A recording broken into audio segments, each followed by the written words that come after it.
De votre rapport à Dieu, à Jésus, non seulement vous ne cherchez pas à le cacher, mais vous le revendiquez. Je suis très croyant, c'est ma réalité, elle peut surprendre, paraître un peu dépassée à notre époque, surtout chez un sportif, mais j'assume ma foi et je la revendique haut et fort. Elle vous vient d'où cette foi, Olivier Giraud? Cette foi m'a été transmise par ma maman, qui nous a éduqués dans le culte chrétien évangélique. Ouais. Voilà, au début, elle était de confession catholique.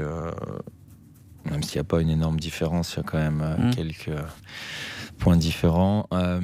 Et donc, de par ses parents, oui, confession catholique. Mais après, vers 20 ans, elle a rencontré un couple qui lui a parlé de cette foi chrétienne évangélique. Et puis, elle nous l'a transmis.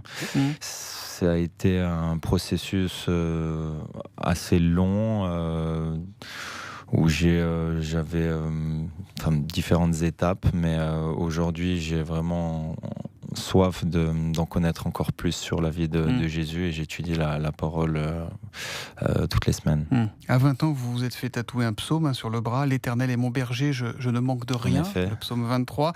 Vous parlez à Dieu, vous faites un signe à Jésus à chaque fois que vous marquez un but en levant les doigts vers le ciel, mais vous ajoutez: si j'attendais de Dieu qu'il m'aide à marquer, je n'en serais certainement pas là.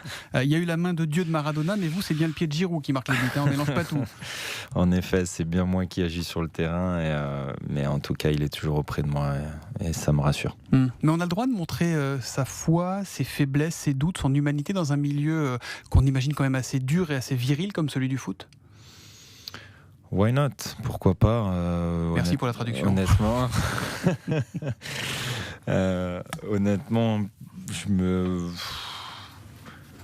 il y en a beaucoup qui le font. Il y a beaucoup de croyants dans le foot, et l'important c'est de respecter chacun sa religion.